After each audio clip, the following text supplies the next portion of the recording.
지구의 미래를 이끌 과학 꿈나무들을 위한 과학 멘토들의 아주 특별한 이야기가 펼쳐집니다. 과학 영재 키스톤 프로젝트 시즌2에 함께 하신 여러분 반갑습니다. 반갑습니다. 먼저 이화여대 경영학과 신경식 교수님 나오셨습니다. 안녕하세요. 키네틱 아티스트이자 로봇 디자이너 엄윤설 대표님 나오셨습니다. 안녕하세요. 안녕하세요. 자, 현직 중학교 과학 선생님이자 과학 커뮤니케이터로 활동 중이신 최원석 선생님 나오셨습니다. 안녕하세요. 네, 반갑습니다. 네. 자, 그리고 마지막으로 과학 전문 기자 이근영 기자님 나오셨습니다. 안녕하세요. 네, 반갑습니다. 네. 네, 이근영입니다. 다양한 미래 분야를 섭렵하고 계신 이 과학 멘토들과 이야기를 나눌 주제는요. 우리 아이 미래 진로와 교육입니다.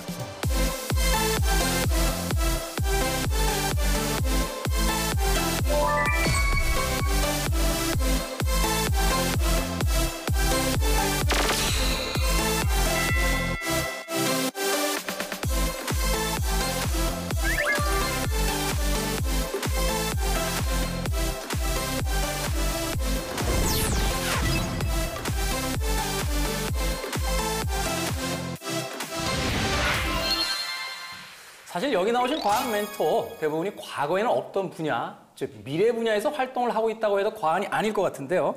특히나 신경식 교수님이 하시는 빅데이터 전문 분야, 사실 몇 년 전만 해도 이런 분야에 그 전문가가 있다는 것도 저희가 잘 몰랐었거든요. 네.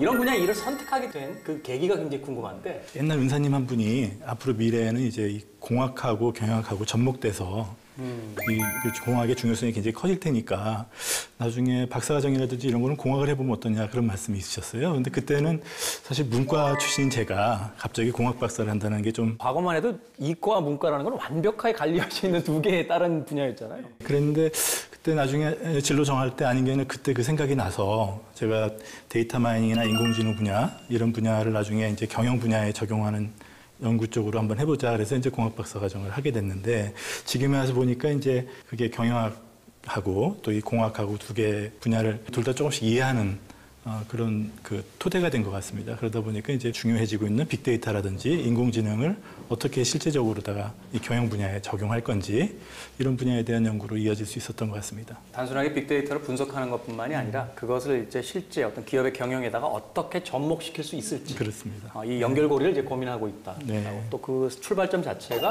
과거에 선생님께서 이제 이야기해 주신 부분에서 힌트를 얻으셨다. 네, 그랬던 것 같습니다. 자, 로봇 디자이너이자 키네틱 아티스트. 자, 이 분야는 지금 들어서 생소합니다. 어떻게 이 직업을 선택하셨는지 또 계기가 굉장히 궁금하거든요. 우선 로봇 디자인이라는 거를 처음 접했었던 게 제가 유학을 가기 직전에 로봇 회사에서 잠깐 아르바이트를 한 적이 있었어요. 그래서 그때 로봇 디자인이라는 걸 처음 접했어요. 그래서 제가 만든 로봇이, 디자인한 로봇이 상품으로 시장에 출시되는 것도 그때 처음 보고 굉장히 뿌듯하고 즐겁고 그랬었는데 그때부터 움직이는 것을 디자인하는 거에 대해서 관심을 굉장히 많이 갖게 됐어요.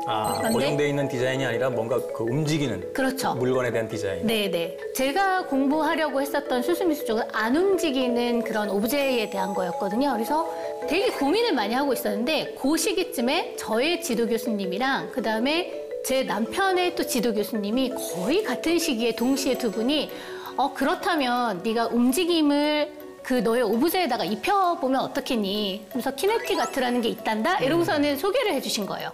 그래서 움직이는 작품들을 하다 보니까 그쪽으로 계속 진로가 바뀌어간 거죠. 네. 흥미롭습니다.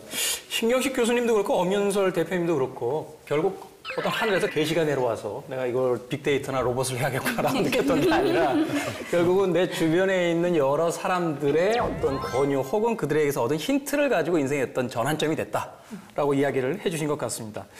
그래서 이 미래의 진로와 꿈에 대해 고민하는 굉장히 많은 청소년들 역시 이 두 분처럼 미래 분야에서 활동하는 멘토들의 이야기에 관심을 기울여야 되는 것이 아닌가 하는 생각을 해봤습니다. 그래서 저희가 미래 진로 관련 토크 콘서트 현장을 다녀왔는데요. 과연 어떤 이야기들이 과학 꿈나무들의 방향키가 되었는지, 또 미래의 멘토들은 어떤 메시지를 전했는지 함께 만나보시겠습니다. 지난 12월 미래 진로에 대해 고민하는 청소년들을 위해 뜻깊은 행사가 열렸는데요.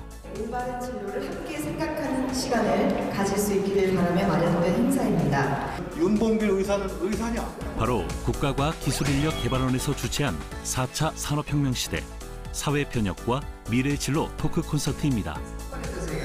로봇공학자님이 성공을 해야 되는데 낚시 놀아야 돼. 널 믿어. 숫자 다 있어. 씨. 그럼 안 돼. 제가 현장에 있었습니다. 워낙 오신 분들이 세상을 변화시키는 주역들이 오셨고요. 컨텐츠나 강의 내용도 너무 좋았지만 그 대상을 학생과 학부모를 함께 했다는 취지에서 굉장히 분위기가 좋았습니다. 지금 방금 나왔었던 데니슨 교수님이 저한테 키네티가트라는 게 있단다라고 말씀해 주셨던 두 분 중에 한 분이에요. 사회변혁과 미래의 진로 토크 콘서트 참여자들에게 어떤 변화를 가져왔을까요? 저희 인생에 대해서 진지하게 말씀해 주시는 게 유쾌하면서도 인상 깊었어요. 자신이 앞으로 어떻게 살아갈지 그런 것에 대해서 굉장히 큰 비전을 줬다고 생각하고 저 또한 이제 남들이 가지 않는 길, 그런 길을 가기 위해서 항상 노력해야겠다 그런 생각을 했던 것 같습니다. 제 진로에 대해서 한 번 더 확신할 수 있었던 그런 계기가 됐던 것 같습니다. 고등학교 입학 전에 진로에 대한 고민을 많이 하고 있기 때문에 이 강의가 좀 도움이 되겠다. 오늘 제가 와서 조금 쇼킹한 게 많았어요. 제가 그동안 갇혀 있었구나. 또 아이를 바라보는 눈도 앞으로 달라질 것 같아요. 굉장히 유익했습니다. 직업이 꿈이야. 이번 행사가 더욱 의미가 있었던 이유는 바로 학부모님들이 함께했기 때문입니다. 학부모, 어른이 바뀌어야 된다. 부모가 애들의 그 세상을 너무 모르지 않나. 좋은 직장을 갖기 위해서 하는 것이 아니고 진짜 자기가 원해서 한다 그러면 행복한 자기의 일을 찾지 않을까. 가장 어려운 일 아닌가요? 다 알고 있지만 할 수 없는 일. 4차 산업혁명 사회를 이끄는 각 분야의 석학들이 한자리에 모인 이번 강연. 사회변혁 세션에서는 세계적인 로봇공학자 데니송 교수가 참여했습니다. 사는데 여러 번 걸려고 비행기 타고 날아왔어요. 네, 반갑습니다. 실패를 두려워하면 도전할 수 없다는 거죠. 긍정은 언제나 길을 찾는다라는 얘기를 했어요. 그거를 잘 찾고 그거를 기회로 사용하는 법. 그거에 대한 얘기를 했습니다. 로봇을 움직여야 맞습니다. 상상을 현실로 만드는 힘은 진심을 담은 따뜻한 기술과 긍정적인 마인드라 말하는 데니송 교수. 진짜로 이제 로봇과 인공지능이 발달하면 우리의 직업을 가져갈 거라는 그런 걱정들을 하잖아요. 근데 그 사실 새로운 것도 아니거든요. 옛날 18세기 산업혁명에서 공장 자동화되기 시작하면서 사람들이 직업을 잃어버렸고 로봇들이 직업을 가져갈 거예요. 근데 그건 새로운 일은 아니에요. 하지만 저는 그걸 부정적으로 보지 않아요. 왜냐하면 첫째는 로봇들이 가져갈 직업들은 어쩌면 인간이 사실은 해서는 안 될 직업들을 가져갈 거라고 생각해요. 자, 예를 들어 봅시다. 지금이 2050년이라고 생각해요. 2050년. 그러니까 지금 현재 로봇들이 하는 일을 갖다가 2050년 이 사람이 와, 옛날에 2020년에 사람들이 이런 걸 했단 말이야? 야, 옛날 사람들 정말 비인간적이었구나라고 생각하는 직업들이 로봇들이 가져갈 거라고 생각해요. 그러니까 사람이 못하는 일 혹은 어쩌면 해서는 안 될 일들이 로봇들이 직업을 가져갈 거고요. 로봇이 직업을 가져가지 않더라도 사람들은 로봇과 함께 일을 하면서 더 사람이 하기 싫은 일을 해주기 때문에 하나의 도구로서 더 즐겁게 일을 할 수 있는 그런 거라고 생각하거든요. 그래서 저는 로봇의 발달, 그런 사람의 직업을 가져가는 것에서 부정적으로 생각하지 않아요. 미래 로봇당 같은 정당 생기면 대변인 하실 것 같은 그런 이야기인데요. 초긍정적으로 미래 사회를 설명을 해주셨습니다. 이미 미래과학 인재들에게 훌륭한 롤 모델인 데니송 교수. 친구들한테 데니송이 내 친구라고 이렇게 얘기했지. 와, 쟤 에너지, 와, 로봇이다, 와. 아이들하고 같이 강연을 많이 듣거든요. 로봇공학자뿐만 아니라 여러 가지 가능성을 두고 꿈을 찾을 수 있길 바라는 마음에서 많이 데리고 다니고 있는데요. 이족보행만 하는 게 아니라 사족보행도 할 수 있고 그다음에 바퀴로도 움직이는 여러 가지 기능이 있는 로봇을 하나에 담고 싶어요. 데니송 교수님이 말해주신 것처럼 실패를 성공으로 바꾸는 그런 과학자가 됐으면 좋겠습니다. 데니송 교수님의 이야기 굉장히 인상적이었습니다. 해서는 안 될 일들을 그 로봇에게 넘기고 원래 해야 될 일 쪽으로 방향을 오히려 잘 잡아주는 것일 수 있다라는 이야기를 하셨는데 그럼에도 불구하고 이 로봇과 인공지능 시대가 오면 우리들이 가장 겁내하는 것은 바로 우리들의 일자리를 뺏기는 것이 아닌가 하는 아주 막연한 그 불안감이 아닐까 하는 생각이 듭니다. 또 역사 속에서도 그런 일들이 있었잖아요. 앞서도 잠깐 이야기하셨습니다만 18세기에 이제 방직 기계가 만들어졌을 때 방직공들의 그 직업이 많이 사라졌고 그래서 뭐 러다이트 운동 같은 그런 운동들이 이제 시작이 되기도 했었었는데 어떻게 전망을 하세요? 로봇의 특징이 인간이 못하는 거는 잘할 수 있고요. 그리고 인간이 잘하는 거는 반대로 또 못합니다. 예를 들어서 요즘에 많이 쓰는 새벽 배송, 저도 굉장히 자주 이용을 하고 있는데 새벽 배송이라는 거, 밤에 야간에 일을 한다는 것 자체가 사실은 인간이 원래는 못하는 일인 게 맞습니다. 왜냐하면 피로라는 게 있기 때문이죠. 그러니까 일정 기간 이상을 했을 때 피로도의 누적에 의해서 효율성이 계속 떨어지게 되는 일이다. 그렇죠. 그래서 그렇게 못하는 일은 로봇이 잘할 수 있는 일입니다. 왜냐하면 로봇은 잠을 자지 않아도 되고요. 쉬지 않아도 되고 먹지 않아도 되거든요. 어떤 직업이 사라지고 등장할 것인지는 선택과 우리가 효율성 측면에서 이제 바라봐야 되는데 택시기사라든지 텔레마케터, 청소부 같은 경우에는 가성비라고 그러죠. 이제 사람보다 더 뛰어난 가성비를 지닌 이제 기계가 등장하면 사라질 수가 있다 이렇게 보고요. 약국에는 약사가 인공지능으로 대체하기 훨씬 더 용이한 직업입니다. 사실은 당장이라도 약사는 대체할 수 있는데 대체 안 되거든요. 왜냐하면 약사는 사람들이 희망하는 직업이잖아요. 선택해서 원하는 직업이니까 인공지능과 협업을 통해서 다른 형태로 변할 수는 있을지언정 쉽게 사라지기는 어려울 거다 이렇게 생각하는 거죠. 몇몇 분들이 그런 이야기를 하시더라고요. 인공지능 시대에 가장 효율적인 직업이 판사다. 네, 그런데 판사란 직업 사라지지 않을 거다.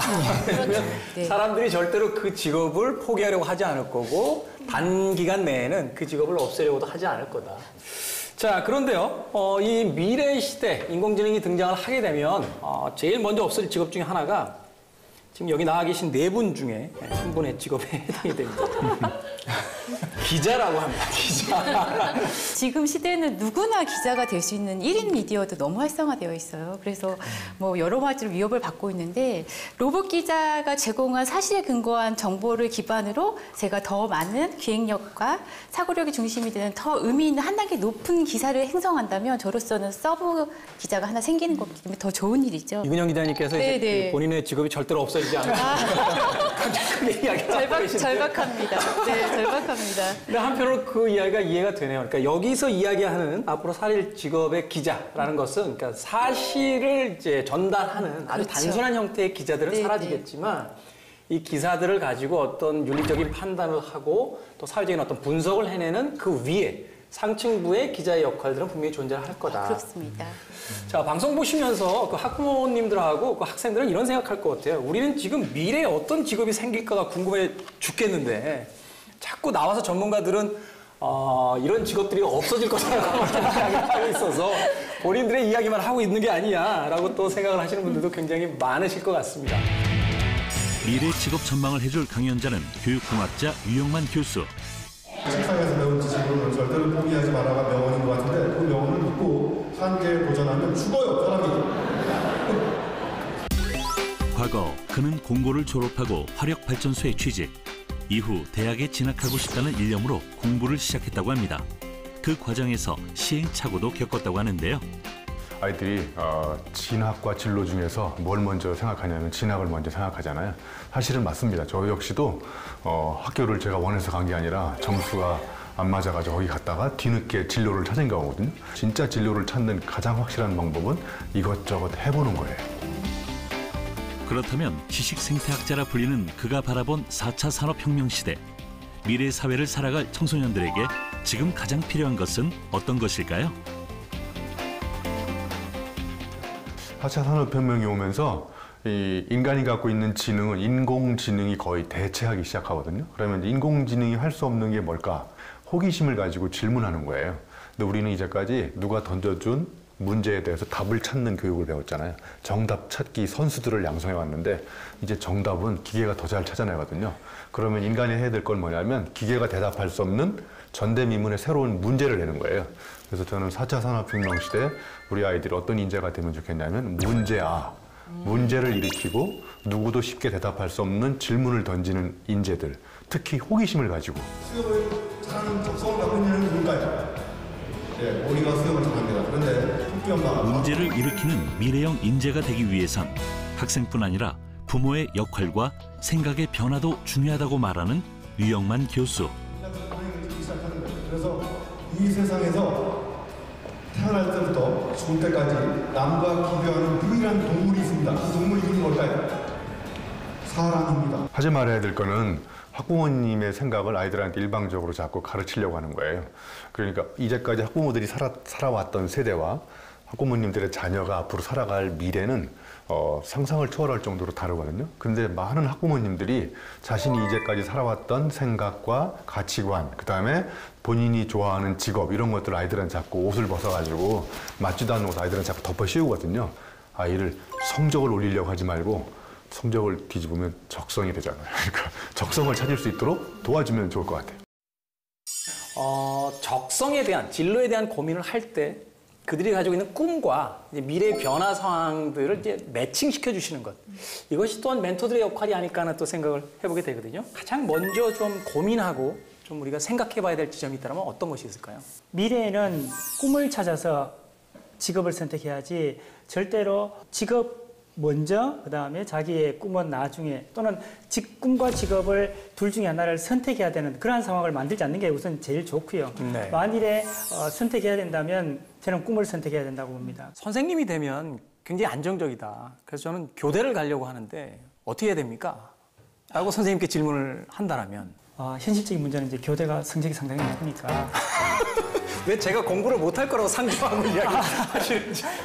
공부를 못할 거라고 가정하지는 않지만 일단 공부가 이제 성적이 된다면 단순히 안정적인 직업이기 때문에 교사를 선택하는 것은 옳지 않다. 학생들을 가르치고 아이들을 좋아한다면 그러면 해라. 안정된 직장이니까 교사 가면 모든 게 해결될 거라고 생각하고 오는데 사실은 와보면 저희들 감정 노동자거든요. 정말로 스트레스를 많이 받습니다. 그래서 밖에서 보면 안정되는데 그 정도도 못 참나라고 얘기를 하지만 그만두고 나가고 싶을 때가 한두 번이 아닌 경우가 종종 있거든요. 그래서 네. 아니 선생님 그 미래 청소년들에게 꿈과 진로에 대한 이야기를 해달라고 했는데 왜 간증을 하시면서? 그런데 이제 이 상황에서도 이제 우리가 보람을 찾는 게 뭐냐면 그리 힘들지만 나중에 이제 졸업해서 아이들이 선생님 덕분에 제가 그때 학교 생활을 무사히 마칠 수 있었다. 잘 이겨낼 수 있었다. 그 다음에 제가 이 길을 온 게 선생님 덕분이에요라는 이야기를 이제 한번 듣게 되면 그 이전에 이제 힘든 일을 이제 싹 다 잊는 겁니다. 그걸 거꾸로 이야기한다라면 아무리 안정적이라 할지라도 내가 아이들과 무엇인가를 나누거나 이런 데 미숙하거나 혹은 그것을 즐겨하지 않는 사람이라면 맞지 않습니다. 굉장히 힘든 직업이 될 것이다 라고 이야기를 하는 거죠. 미래 진로 강연의 마지막 주자는 구글 코리아 조용민 부장. 딥띵킹을 잘한다는 거예요. 이 포인트를 설명드릴게요. 딥띵킹을 어느 방향으로? 사용자 방향으로. 조용민 부장이 준비한 강연은 미래 직업 전망과 그에 대응하기 위한 청소년들의 자기 개발 그리고 그것에 따른 진로 탐색에 대한 내용들로 이루어졌습니다. 이제는 융합형 인재 양성과 육성이 그 어느 때보다 중요하다고 말하는 조용민 부장.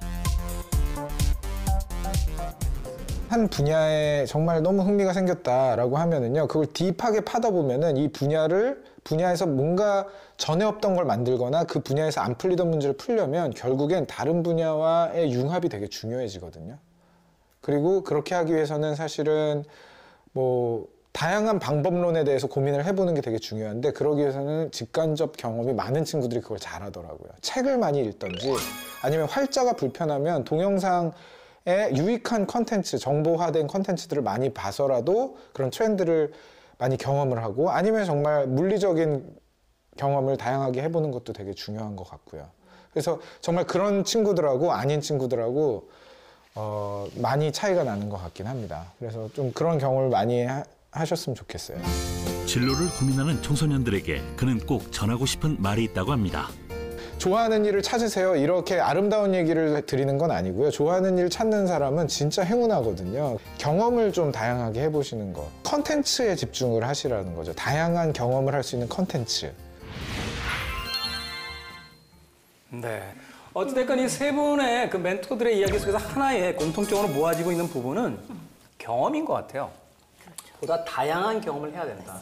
말하자면 과거에 어떤 한 분야의 전문가, 하나의 직업에서의 전문가로서 머물렀어도 충분히 세상을 살 수 있었던 거에 그 반해서 이제는 다양한 경험들이 결국은 미래에서 직업을 선택하는 데서 가장 중요한 어떤 요소가 될 것이다.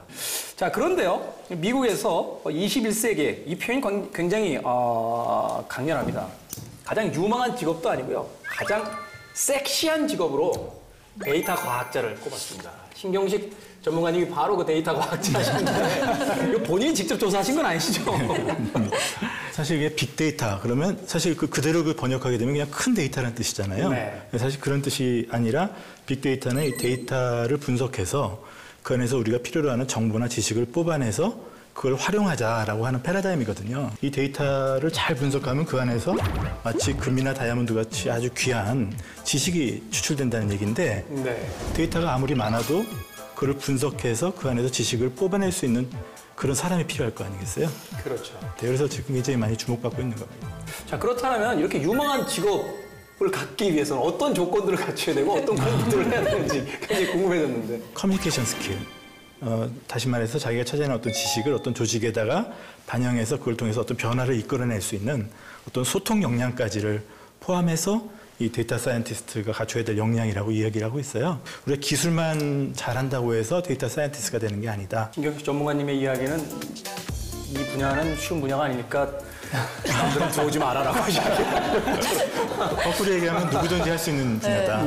꼭 자기가 통계나 뭐 이런 공학적인 지식이 없다 하더라도 자기가 부족한 부분을 조금씩 채우게 되면은 할 수 있는 그 역량이기도 하다. 이 결과값을 가지고 또 기업들에게 이런 방식으로서 이제 미래 경영을 하셔야 됩니다. 혹은 이렇게 기업의 그 방향을 돌리셔야 됩니다.라고 설득할 수 있는 소위 커뮤니케이션의 기술까지도 있어야 또 완벽한 데이터 전문가라고 부를 수 있다라고 이야기를 해줬습니다. 좀 더 실질적인 이제 질문들을 좀 드려보고 싶습니다.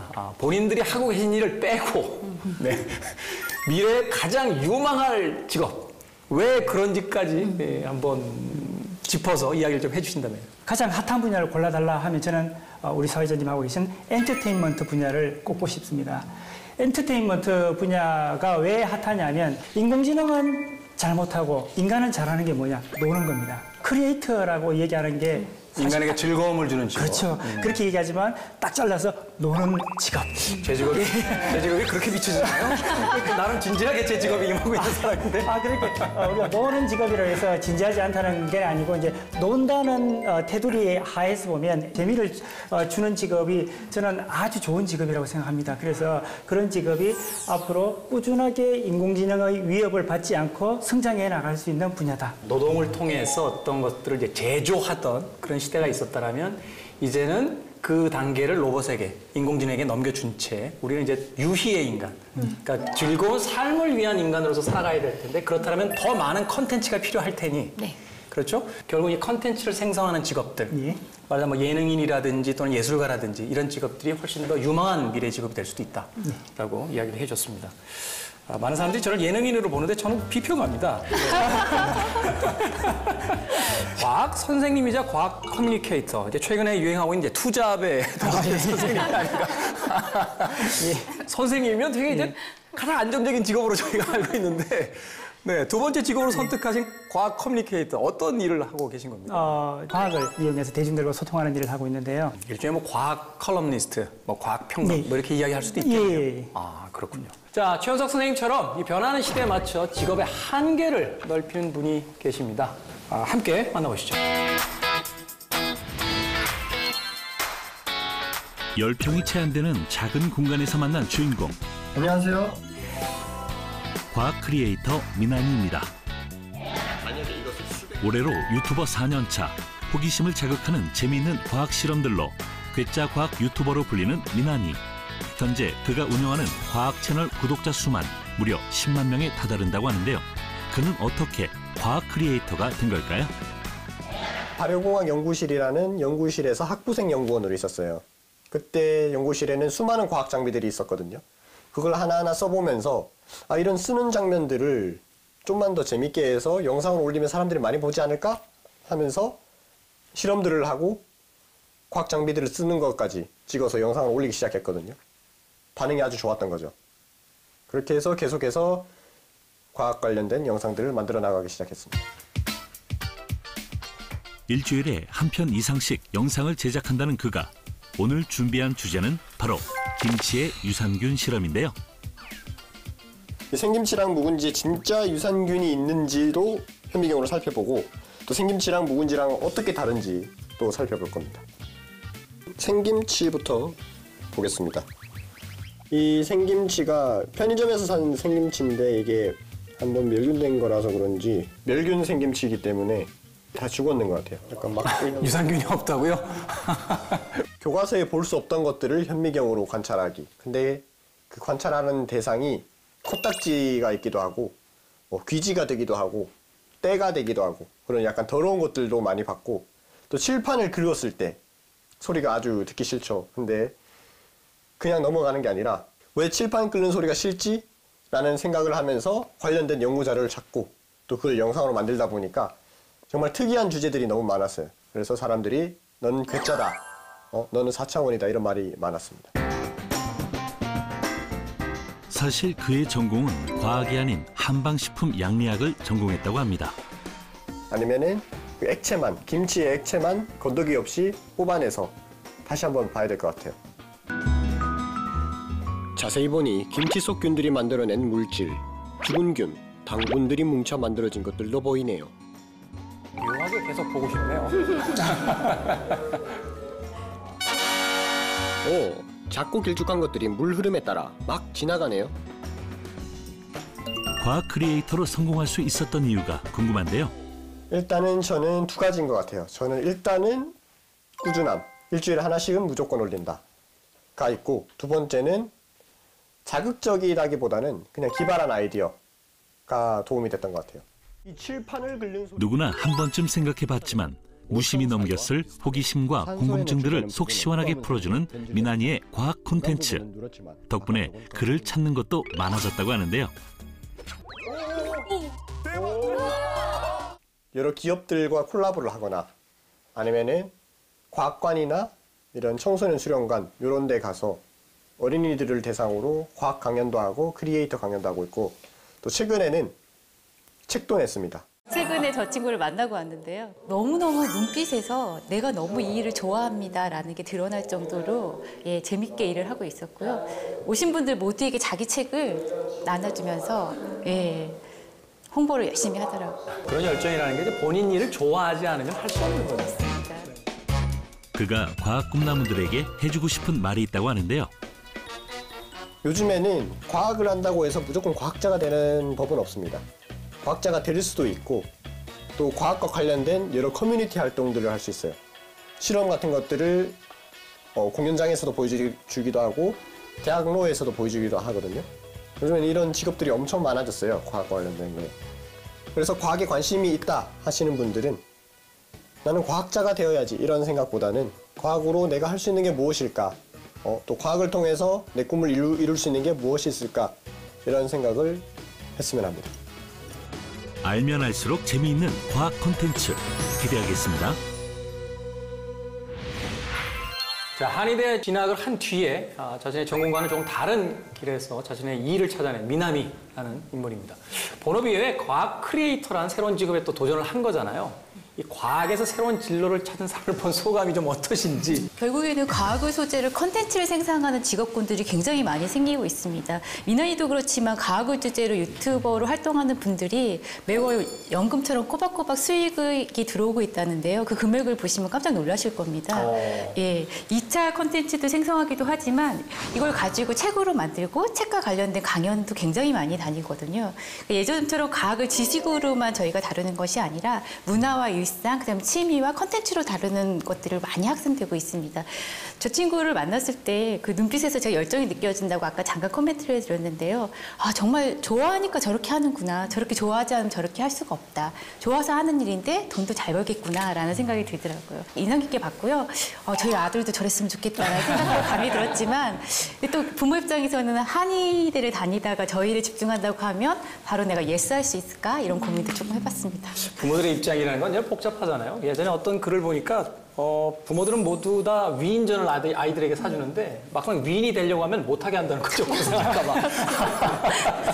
뭐 그런 이야기를 하기도 했었는데 저 미나미의 그 이야기를 들으면서 문득 그런 생각이 들었어요. 우리가 왜 그 본인이 해야 되지만 막상 귀찮은 일, 그걸 누군가에게 이제 말하자면 경제적인 어떤 보답을 주면서 시키잖아요. 그 대표적인 게 이제 택배 서비스, 뭐 배달 서비스 이런 것들이 되지 않을까 하는 생각이 드는데 전 미나미의 과학 실험도 일종의 그런 것이 아닐까 하는 생각이 들었어요. 그러니까 김치의 생김치와 그 묵은지 뭔가 차이점이 있는데 그걸 내가 알아보자니 귀찮고 누군가가 대신 그것을 실험을 해줘서 그 과정을 재미있게 보여주고 아 이건 이거고 저건 저렇습니다 라는 걸 보여줬을 때 거기에 대한 어떤 그 나의 이제 보답을 하는 형태로서 뭐 클릭을 한다든지 조회수를 늘려준다든지 구독을 한다든지 그래서 그것이 이제 경제적인 어떤 성과로까지 이어지게 되는 건데 결국은 저것도 하나의 서비스업이다 하는 생각이 드는데 어떻게 보셨습니까? 심익 전문가님께서는. 이제는 진로 같은 것을 얘기할 때 무엇이 될 거를 찾는 것보다도 넌 뭐가 재밌어, 뭐가 재밌고 뭘 하고 싶니? 자기가 좋아하는 일을 찾는 게 훨씬 더 먼저 선결돼야 되겠구나 그런 생각이 많이 들었습니다. 네. 좋아하는 일 해야 된다. 왜냐하면 엄청나게 오래 살아야 되기 때문에 단지 잘하는 일만으로 그 시간을 버틸 수가 없다.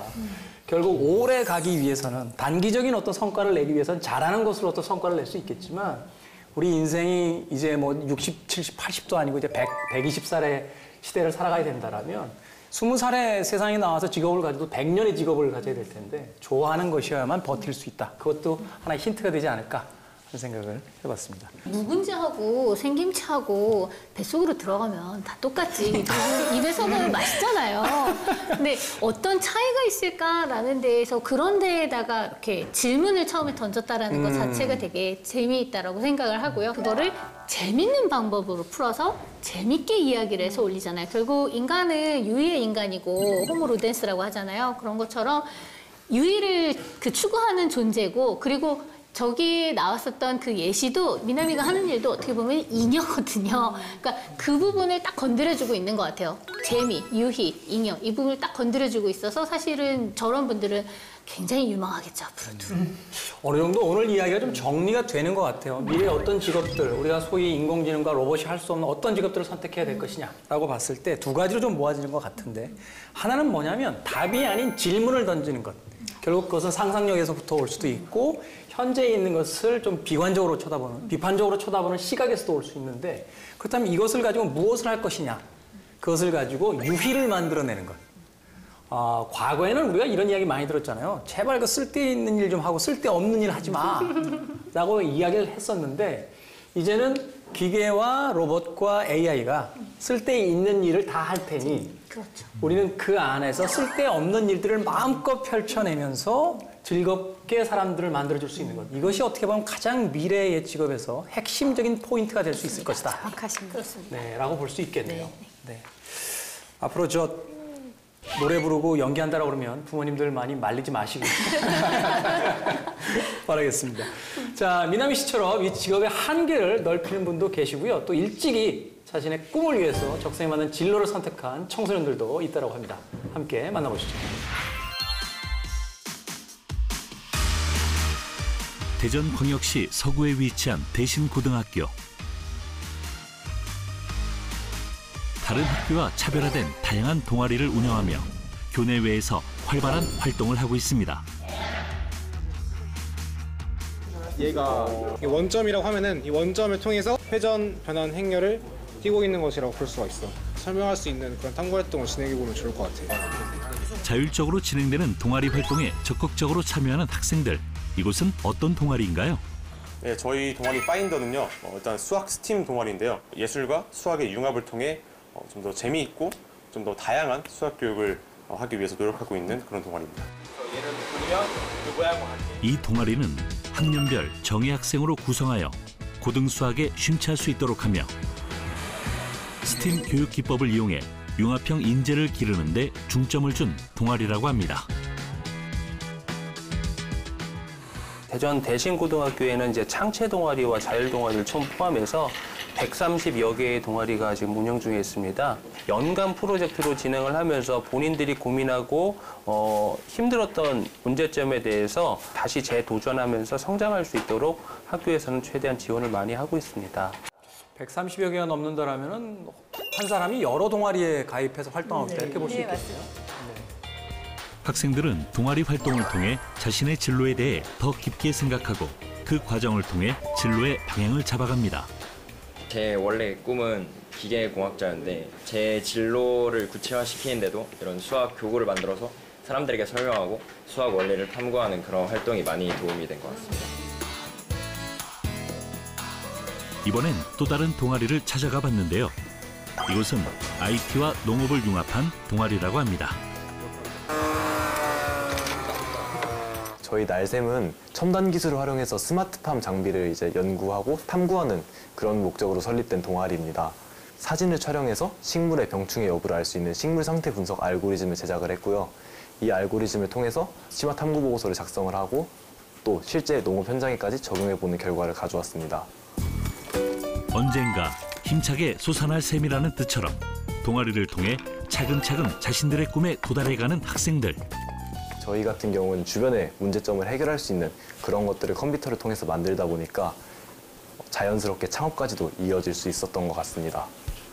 앱 개발까지도 척척 해낸다는 동아리 ACT. 무엇을 도와드릴까요? 헌혈 할래. 11월 21일 5시에 예약해줘. 신청 완료했습니다. 헌혈이랑 기부를 도와주는 애플리케이션인데요. 인공지능 비서한테 헌혈이나 기부를 하겠다고 말을 하면 장소를 추천해주고 그 헌혈이나 기부를 받은 사람으로부터 편지를 받을 수 있는 시스템을 개발했습니다. 크리스마스에 선물을 준다는 느낌으로 개발을 하게 된 애플리케이션입니다. 비교 불가, 정말 멋진 애플리케이션입니다. 이야, 고등학생들이 앱을 개발하고 있네요. 저는 앱을 쓰기도 힘들어하는데. 동아리 활동을 통해 자신이 좋아하는 공부를 하며 진로를 찾아가는 학생들. 처음에 고등학교 올라왔을 때는 그냥 컴퓨터에 관심이 있는 정도였는데 1학년 때 동아리에 들어와서 컴퓨터 관련된 체험을 해보고 코딩 같은 것도 해보면서 프로그래머라는 꿈을 정하게 됐습니다. 진학을 위한 공부가 아닌 진로를 위해 그리고 본인이 하고 싶은 일을 하기 위해 스스로 책상 앞에 앉은 학생들입니다. 사실은 저런 것들도 다 재미하고 연결이 되어 있다고 생각을 하는 게 저게 재밌다라고 본인이 생각이 들면 없던 공부도 자기들이 찾아서 하거든요. 지금 저렇게 동아리도 만들고 활동도 열심히 하면서 그게 더 중요한 것 같아요. 그래서 이제 동아리 활동은 자기 개발과 진로 탐색을 넘어 학업으로 이어집니다. 동아리 내 학생들이 본인이 생각하고 있는 문제점, 사회적 지속 가능한 문제점에 대해서 아이들끼리 공유를 하고 이를 해결하고자 노력하면서 당연히 그 활동들이 진로와 연계될 수밖에 없거든요. 그러다 보니까 아이들이 진로 성숙도 부분에서도 상당히 높은 수준으로 올라오고 깊이 있는 학문 탐구 과정으로 또 연계되고 있습니다. 자신의 진로와 꿈을 향해 힘차게 개척해 나가는 대전 대신고등학교 학생들 언제나 응원하겠습니다. 자, 고등학생들이 자신의 어떤 미래에 대해서 진지하게 고민하고 그것을 동아리 활동을 통해서 또 개척해 나가는 것이 굉장히 인상적입니다. 저는 사실 저 나이 때 나쁜 짓만 하고 다닌 것 같은데. 자, 일찍부터 자신의 흥미를 찾아 진로를 결정한 이 과학 꿈나무들 보신 소감이 또 있으실 것 같아요. 저 학생들을 보고 있으니까 저는 학교 아이들에게 제가 많이 한 것을 못 해줬다라는 생각이 좀 들고요. 너무 감정이입을 하시면서 보시는 거 아닙니까? 너무 가슴이 아픕니다. 그러니까 이게 지금 메이커 교육이나 창업 교육을 정부에서도 많이 하라고 이제 자꾸 지원을 해준다고 하는데 사실 선뜻 저 학교처럼 많은 동아리를 만들고 아이들에게 지원해주겠다라는 이야기를 선뜻 하기는 힘듭니다. 사실 제가 수포자입니다. 수학 포기인데요. 수포자가 로봇 디자인을 하셨단 말이에요. 네, 그게 역사적이지만 네 그런 생각이 들었어요. 저걸 보면서 저 학교 다닐 때도 저런 게 있었으면 나 수학 잘했을지도 모르겠어 이런 생각이 드는 게 왜냐하면 저 활동들이 사실은 재미를 추구를 하는 거잖아요. 뭐 동아리 활동을 하고 뭔가를 만들어보고 프로젝트를 진행을 하고 그런데 이 재미라는 요소가 거기에 들어가면서 아이들은 재밌으면 뭐든지 합니다. 그렇기 때문에 자기가 내가 이걸 만들어야 되는데 이걸 만들려면 이런 방정식을 풀어야 되네? 그럼 가서 수학 공부를 스스로 하게 되고요. 그래서 저 때도 저런 교육이 있었으면 참 좋았겠다라는 생각 참 많이 드네요. 중요한 것은 저 활동을 통해서 진로나 자기의 활동들을 생활기록부에 쓸 수가 있고요. 그 과학 사이언스 페스티벌이나 과학관 같은 데 가서 정말 부스에 참여하면서 실제로 봉사를 합니다. 저희가 사실은 공부를 잘 못하거든요. 근데 저런 활동은 정말 너무너무 좋아합니다. 밤을 새서라도 합니다. 재밌고 나름 프로젝트 수업에 있어서의 자기 책임감에 있어서 꼭 이건 내가 해야 된다 하면서 밤새 공부 공부를 하면서 준비를 하거든요. 저런 활동들을 계속 확장시키고 많이 해볼 수 있는 경험을 키워주는 게 사회의 역할이라고 생각이 듭니다. 최근에 그 서점에 나와 있는 책 중에서 2020, 그러니까 올해의 그 트렌드를 분석한 책들을 봤는데 키워드가 3개였어요. 창의력, 개인화, 협업이라고 돼 있는데 말하자면 남들이 다 하는 것이 아닌 나의 스스로의 어떤 자율성과 나의 생각을 가지고 나만의 것을 남들과 나눌 수 있는 것, 이것이 가장 핵심이다. 어쩌면 아이들은 잘 크고 있는데 우리가 너무 많은 관여를 통해서 잠재력을 오히려 잠궈버리고 있는 건 아닌가 하는 생각도 해보게 됐습니다. 독일에는 이런 게 있답니다. 걸스데이와 보이스데이. 이게 뭐냐라고 했더니 직업 선택 시 성역할의 선입견을 없애기 위해서 자신의 적성에 맞는 직업 관련 교육 훈련을 이제 선택을 할 수 있는 목적을 둔 프로그램이라고 합니다. 그러니까 우리가 전통적으로 어떤 여성의 역할, 남성의 역할 이렇게 정해져 있던 직업에서 벗어나서 서로의 어떤 직업군으로서 분류됐던 직업들을 경험해 봄으로써 보다 넓은 가능성을 이제 펼쳐주게 된다는 거죠. 그러니까 성 역할론에서 벗어난다라고 볼 수 있을 것 같고요. 또 미국에서는 직업 실무 체험형 모의 일터 직업 체험이라고 있는데 자신이 관심을 가지고 있는 직업의 종사자를 이제 따라다니면서 이론이 아닌 현장에서의 실제 체험을 통해서 이 직업이 나에게 과연 맞는 직업인지 또 이 직업을 통해서 내가 어떤 걸 할 수 있는지 과연 적성에 맞는지 또는 재능이 있는지를 직접 한번 체험해 볼 수 있는 그런 것이라고 합니다.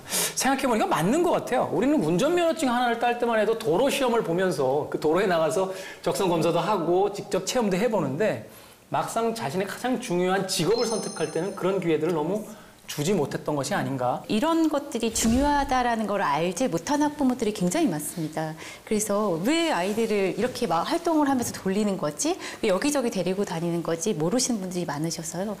학교 교육에 있어서 부모 교육 또한 꼭 병행해야 된다고 생각하고 있습니다. 부모님들이 말을 잘 안 들으세요. 이 미래 인재를 키워내기 위해서는 학교 역할도 있겠습니다만 분명히 그 부모님들의 어떤 역할도 있어야 될 것 같아요. 서점에 나왔던 책의 제목 하나가 제 시선을 이렇게 끌었던 적이 있습니다.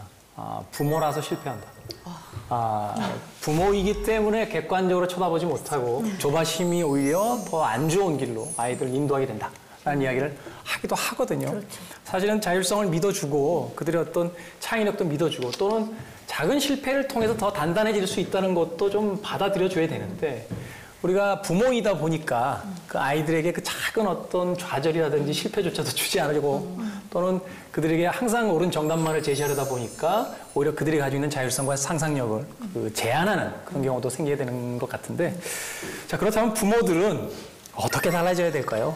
네, 이게 가장 관건인 것 같아요.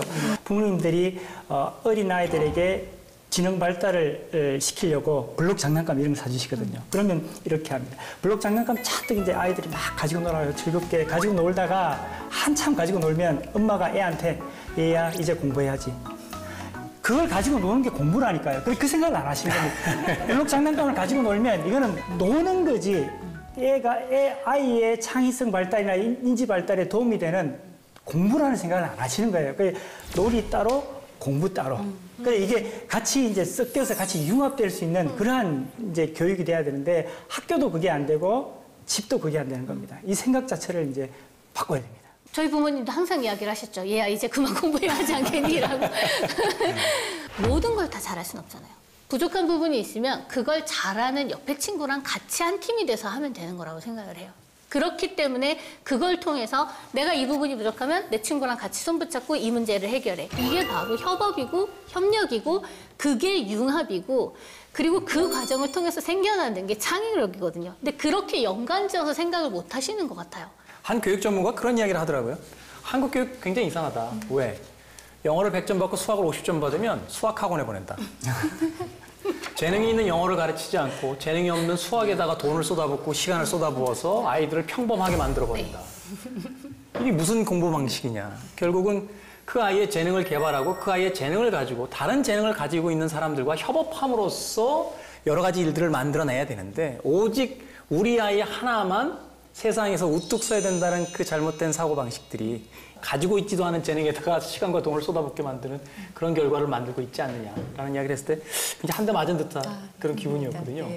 어떠십니까? 또 실제 학부모님으로서 해주고 싶은 이야기가 있다면? 저는 그 경험이 있어요. 제가 수학을 굉장히 좋아했기 때문에 아들에게 수학을 제가 직접 가르쳤거든요. 이건 뭐고 너무 친절한 선생님이었어요. 그래서 아이 점수는 한 30점 정도 나오거든요. 근데 제가 경험을 했는데요. 진심으로 내가 수학이 뭔지를 애한테 가르치는 게 아니라 수학을 왜 하지? 왜 해야 되지? 수학을 하면 뭐가 좋지? 물리학을 하면 뭐가 좋지? 이거에 대해 궁금증에 대한 질문을 던졌어야 되는데 제가 너무 친절한 선생님으로서 모든 걸 가르치려고 처음부터 끝까지 설명을 해줬던 거죠. 결국에는 부지런한 엄마들보다는 지켜보고 냅두고 내버려두고 게으르지만 생각을 키워줄 수 있게끔 기다려주는 부모의 역할 가장 중요할 거라고 생각을 하고요. 부모가 마음이 흔들리지 않는 게 굉장히 어렵습니다. 사실 입시가 다가서게 되고 또 대학에 진학해서 이제 진로를 잡고 막 그래야 되면은 불안감 같은 것 때문이라도 이제 또 다시 또 다른 입시에 계속 치중한다거나 이렇게 하는 경우가 굉장히 많은데요. 이런 생각을 조금 내려놓으셔도 특히 우리 자녀들이 사는 세상에서는 많은 변화가 있지 않을까 이렇게 생각을 합니다. 자꾸 불안한 이유는 미래를 알 수 없기 때문에 불안한 거거든요. 근데 알 수 없다는 건 뒤집어 말하면 아직 정해지지 않은 거고 정해지지 않은 건 이제부터 만들어 나가면 되는 거라고 생각을 해요. 학생들에게는 해주고 싶은 말은 이겁니다. 자기가 하고 싶은 일을 해라. 자기가 했을 때 즐거운 일을 하는 게 결국은 부모님이 지금은 반대하셔도 결국은 본인도 행복하고 부모님에게도 효도하는 길이다. 학부모님께 좀 여쭤보고 싶네요. 여러분들은 여러분들의 인생이 조금 힘들다고 느꼈을 때 직업이 안정적이지 않아서 그런 느낌을 받으신 건지 아니면 하고 싶었던 일을 하고 있지 못하기 때문인지 한 번쯤 반문해 보신 뒤에 우리들의 아이들에게도 똑같은 질문을 한번 해야 되지 않을까 하는 생각을 해봤습니다. 자, 과학 꿈나무들이 좀 더 많아졌으면 하는 바람을 가지고 진행해봤습니다. 과학 영재 키스톤 프로젝트 시즌2 그 첫 번째 시간 이제 마치는 인사 드리겠습니다. 함께해 주신 여러분들 감사드리고요. 2부에서도 또 같이 해주시기 부탁드리겠습니다. 고맙습니다. 네, 고맙습니다.